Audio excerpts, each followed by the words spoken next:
আসসালামু আলাইকুম। এখন শুনবেন সংবাদ শিরোনাম। একসাথে নির্বাচন ও গণভোটের সিদ্ধান্তের দিকে হাঁটছে সরকার। রাজধানীর সূত্রাপুরে দিনে দুপুরে শীর্ষ সন্ত্রাসী মামুনকে হত্যা মামলায় আওয়ামী লীগ সমর্থকদের পাশে থাকবে ধানের শীষ, ঠাকুরগাঁয়ে আশ্বাস মির্জা ফখরুলের। কালকে সমাবেশ থেকে সরকারগঞ্জে আধিপত্য বিস্তার নিয়ে বিএনপির দুই গ্রুপের ব্যাপক সংঘর্ষ, গুলিবিদ্ধ হয়ে প্রাণ গেছে একজনের, বেশ কয়েকজন আহত। আসসালামু আলাইকুম। এতক্ষণ শুনছিলেন সংবাদ শিরোনাম, এখন শুনবেন বিস্তারিত। একই দিনে জাতীয় নির্বাচন ও গণভোট আয়োজনের সিদ্ধান্ত জানাতে পারে অন্তর্বর্তী সরকার। সংসদের উচ্চকক্ষ পিআর পদ্ধতিতে গঠনের বিষয়টিও এক্ষেত্রে আছে আলোচনায়। এর মাধ্যমে বিএনপি ও জামায়াত দুপক্ষকেই সন্তুষ্ট রেখে চলতি সপ্তাহে সিদ্ধান্ত জানানোর পথে সরকার। তবে পরিবেশ উপদেষ্টা সৈয়দা রিজওয়ানা হাসান এই নিয়ে এখনই মন্তব্য করতে চান না। জানিয়েছেন, জনপ্রত্যাশা ও রাজনৈতিক দলগুলোর ভাবনা বিবেচনায় নিয়ে দ্রুতই স্পষ্ট করা হবে সরকারের অবস্থান। তিনি বলেন, নির্বাচন ও বিচার ঘিরে কার্যক্রম নিষিদ্ধ আওয়ামী লীগ নানাভাবে জল ঘোলা করার চেষ্টা করছে। অস্থিতিশীলতা সৃষ্টি করতে চাইলে ব্যবস্থা নেবে সরকার। জুলাই সনদ স্বাক্ষর হয়েছে গত 17 অক্টোবর, কিন্তু এর বাস্তবায়ন প্রক্রিয়া কি হবে এ নিয়ে সংকট কাটেনি। যদিও রাজনৈতিক দলগুলো সনদ বাস্তবায়নে সংবিধান আদেশ জারি ও গণভোটের পক্ষে একমত, তবে গণভোট নির্বাচনের আগে নাকি ভোটের দিন এ নিয়ে বিপরীতমুখী অবস্থানে প্রধান দুই দল বিএনপি ও জামায়াত। এ অবস্থায় গত 3 নভেম্বর সরকার দলগুলোকে ঐকমত্যে পৌঁছতে 7 দিনের সময় বেঁধে দিয়েছিল।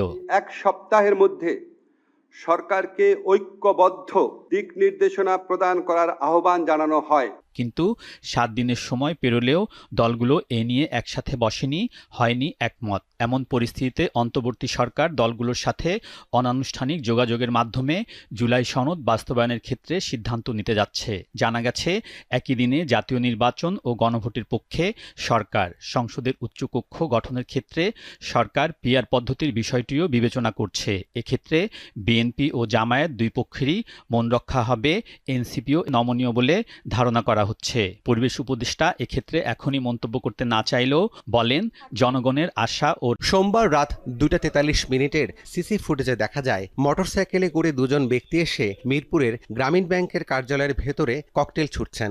মুহূর্তেই ককটেল দুটি বিস্ফোরিত হয়, ক্ষতিগ্রস্ত হয় অভ্যর্থনায় লেখা ফটক। একই কায়দায় সকাল 7টার দিকে মোহাম্মদপুরের স্যার সৈয়দ রোডে অন্তর্বর্তী সরকারের মৎস্য ও প্রাণী সম্পদ উপদেষ্টা ফরিদা আক্তারের ব্যবসা প্রতিষ্ঠান প্রবর্তনায় ককটেল নিক্ষেপ করে মোটরসাইকেলে আসা দুজন। তবে এই দুই ঘটনায় কেউ হতাহত হননি। এদিকে ভোর 5টা ও 6টার দিকে রাজধানীর মেরুলবাড্ডায় আকাশ পরিবহন ও গুলশানের শাহজাদপুরে ভিক্টর ক্লাসিক বাসে আগুন দিয়েছে দুর্বৃত্তরা। যাত্রীবাহী বাস দুটি দারুণ অবস্থায় ছিল। আগুনে দুটি বাসই পুড়ে যায়। ফায়ার সার্ভিসের দুটি ইউনিট গিয়ে আগুন নিয়ন্ত্রণে আনে।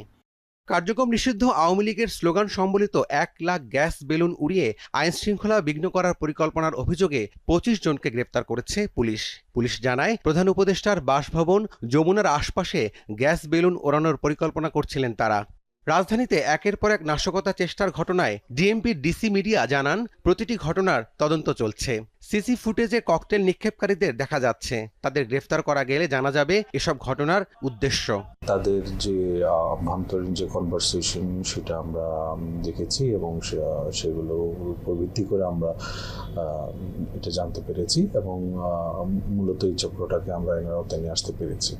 রাজধানীতে ঝটিকা মিছিল, ককটেল বিস্ফোরণ ও বাসে আগুন দেওয়ার ঘটনায় পুলিশের গ্রেফতার অভিযান অব্যাহত আছে বলেও জানান ডিএমপির এই মুখপাত্র। জুলাই আগস্টে সংঘটিত মানবতা বিরোধী অপরাধের মামলায় সাবেক প্রধানমন্ত্রী শেখ হাসিনা ও সাবেক স্বরাষ্ট্রমন্ত্রী আসাদুজ্জামান খান কামাল সহ 3 জনের রায়ের দিন নির্ধারণ হবে 13 নভেম্বর। দিনটি ঘিরে নাশকতা এড়াতে বাংলাদেশ সুপ্রিম কোর্ট ট্রাইব্যুনাল এলাকা ও আশপাশের সার্বিক নিরাপত্তা নিশ্চিতের স্বার্থে জাতীয় ঈদগাহ মাঠে বহিরাগতদের প্রবেশ নিষিদ্ধ ঘোষণা করেছে সুপ্রিম কোর্ট প্রশাসন।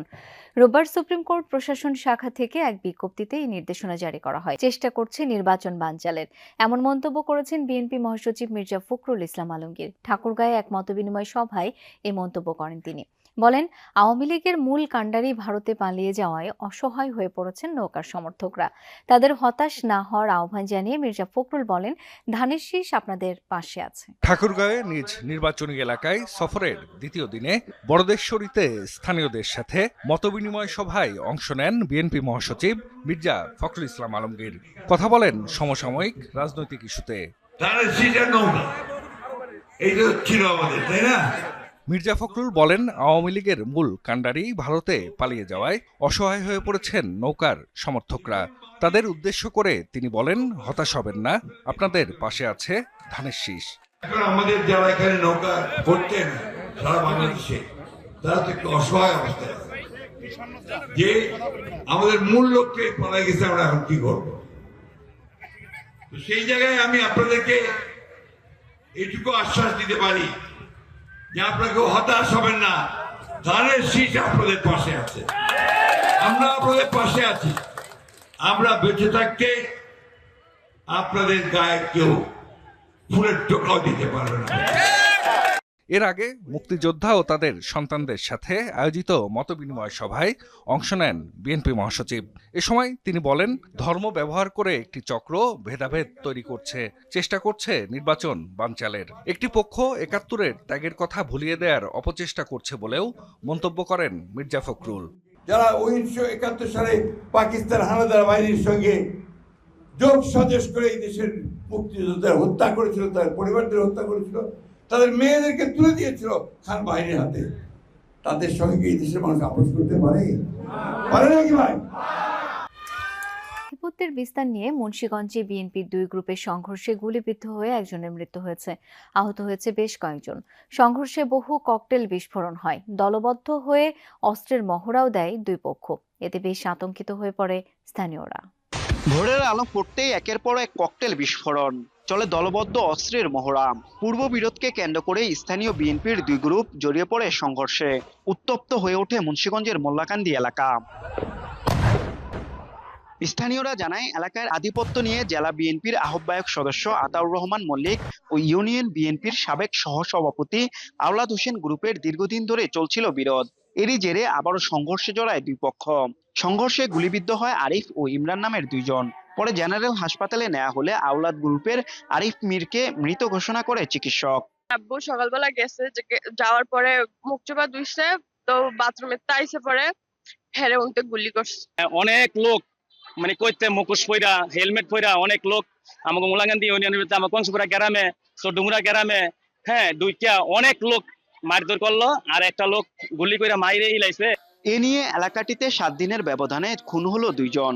এর আগে গত 3 নভেম্বর প্রতিপক্ষের গুলিতে নিহত হয় তুহিন দেওয়ান নামের এক যুবক। বারবার সহিংসতায় আতঙ্কিত এলাকাবাসী। যথাযথ বিচার ও শাস্তি চায় স্থানীয়রা। কয়েকদিন পর পরে ঝগড়া লাগে, আমাকে বাড়িতে